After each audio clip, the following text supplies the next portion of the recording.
Dinamika terjadi di tubuh aliansi NATO.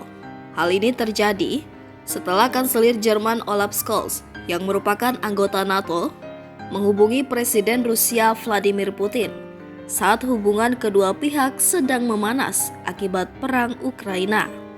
Mengutip Newsweek, Scholz mengatakan dalam sebuah pernyataan bahwa ia meminta Putin untuk mengakhiri perang di Ukraina dan menarik semua pasukan Rusia dari negara itu.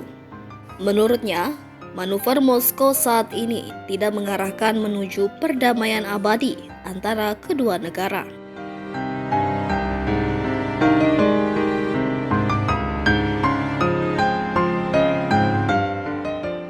Panggilan telepon ini pun mendapatkan reaksi dari anggota NATO lainnya, Polandia.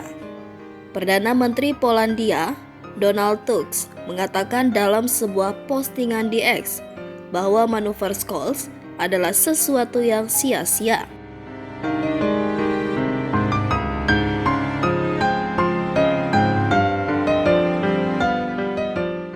Tusk juga menggarisbawahi langkah Rusia yang pada Sabtu malam meluncurkan total 120 rudal dan 90 pesawat nirawak dalam serangan skala besar di seluruh Ukraina. Moskow mengerahkan berbagai jenis pesawat nirawak, termasuk Shahid buatan Iran, serta rudal jelajah balistik dan rudal balistik yang diluncurkan pesawat. Pertahanan Ukraina sendiri telah menembak jatuh 144 dari total 210 target udara.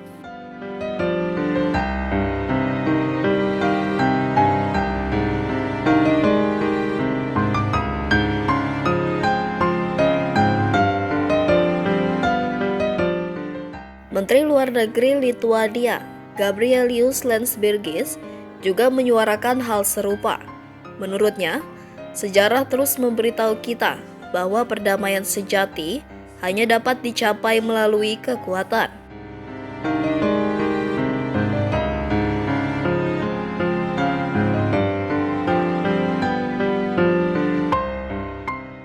Walau begitu, Scholz membela diri pada hari Minggu bahwa penting untuk menekankan kepada pemimpin Rusia bahwa ia tidak dapat mengandalkan dukungan dari Jerman, Eropa, dan banyak negara lain di dunia dalam aksi di Ukraina.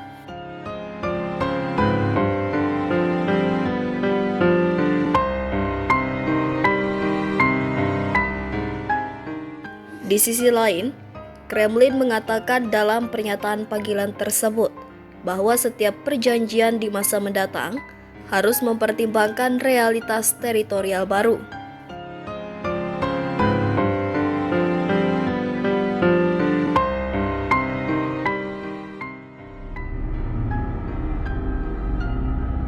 Seribu hari perang Rusia dan Ukraina, kini konflik keduanya pun kian sengit.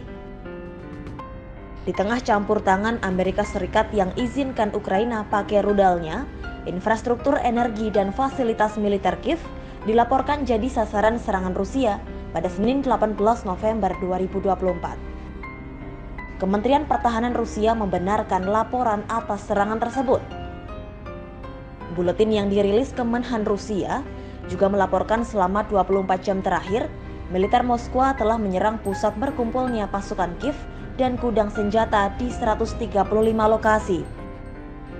Selain itu, militer Rusia juga menyerang infrastruktur di pangkalan udara militer hingga fasilitas energi yang mendukung operasi perusahaan pertahanan Ukraina. Bahkan Rusia juga mengklaim berhasil menembak jatuh 106 drone Ukraina.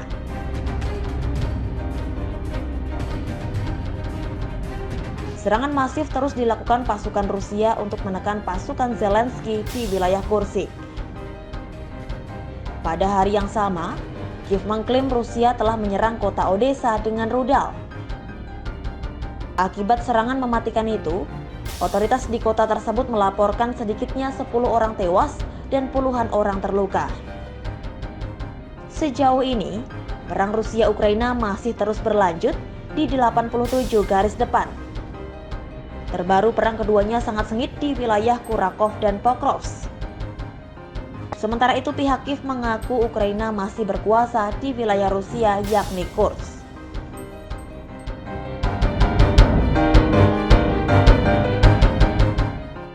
Rusia sendiri melancarkan serangan skala besar terhadap Ukraina Timur atau Donbas pada 24 Februari 2024. Moskow berupaya merebut wilayah itu dengan alasan diskriminasi rezim Kiev terhadap wilayah itu, yang mayoritas dihuni etnis Rusia, serta niatan Ukraina untuk bergabung bersama Aliansi Pertahanan Barat (NATO).